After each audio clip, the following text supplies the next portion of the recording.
Salut à toutes et à tous, c'est Graphics 148. Dans cette nouvelle vidéo, je vais vous montrer comment réaliser un bloc-notes ou un post-it, comme vous voulez. Pour cela, il faut ouvrir un nouveau document. Donc fichier nouveau, d'une largeur de 500 pixels et d'une hauteur de 500 pixels aussi.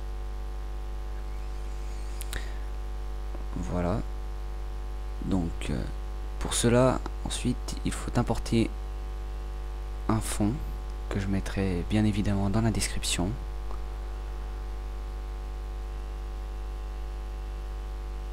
Voilà. Ensuite, il faut le copier et le coller. Donc je sélectionne CTRL A, je le copie CTRL C et je le colle CTRL V.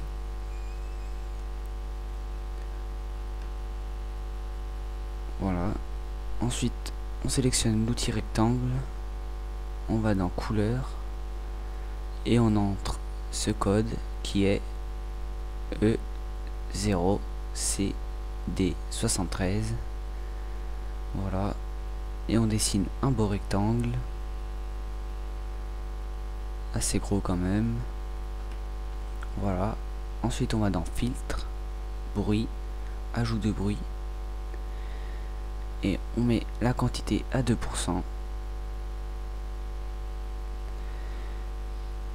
Ensuite on va dans option de fusion, donc on fait clic droit, option de fusion, on va dans incrustation en dégradé,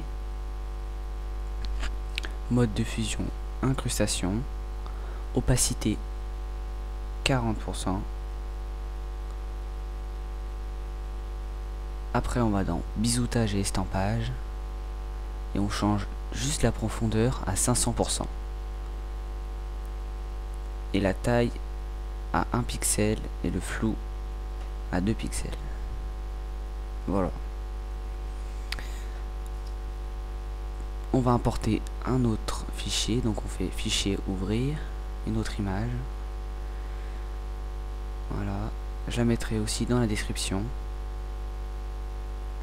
C'est une sorte de petite feuille, c'est sympa. Donc on va dans image, taille de l'image. La largeur je la mets à 150 pixels. On copie-colle avec CTRL A, CTRL C et CTRL V. On met bien sur le coin du post-it. Ensuite on va dans option de fusion. On fait clic droit, option de fusion. Le mode de fusion, densité linéaire plus, l'opacité à 21%. Et vous pouvez voir que l'image est rentrée dans le post-it. Et voilà. Donc après, on fusionne les deux calques avec CTRL E. Après on va dans édition, transformation, rotation. Et vous pivotez un petit peu vers la droite votre image. Après, on va le dupliquer avec CTRL J. Et on fait encore une fois édition, transformation, rotation. Et on le fait tourner encore un peu vers la droite. Et on va faire ça 6 fois. Donc CTRL J, édition, transformation, rotation. On le tourne un peu vers la droite. CTRL J, édition, transformation, rotation. Encore CTRL J, édition, transformation et rotation. Ça donne l'impression en fait qu'il y a plusieurs post-it. C'est assez sympa. Et pour le dernier, donc CTRL J, édition, transformation, rotation. Voilà. Encore un autre. Édition, transformation et rotation. Mais cette fois-ci, vous le tournez un peu vers la gauche. Voilà. Donc on tourne un peu vers la gauche.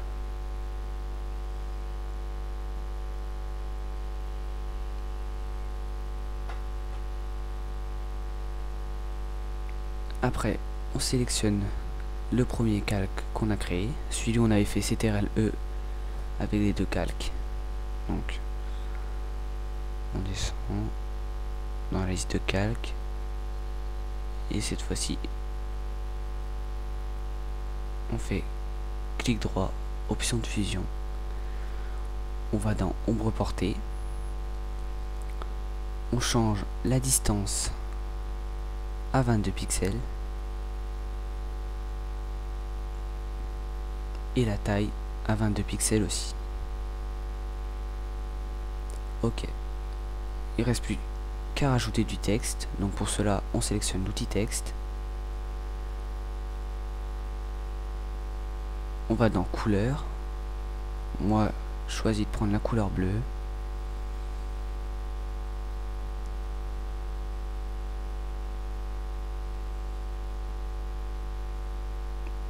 voilà, donc vous marquez ce que vous voulez, mais là je vois qu'il y a un problème, c'est que j'ai pas augmenté mon calque tout en haut, donc il faut prendre votre calque texte et le mettre en première place. Ensuite vous sélectionnez la police Jennifer Handwriting, que je mettrai aussi en téléchargement dans la description, et là vous pouvez marquer votre texte comme vous voulez. Moi je marque abonnez-vous.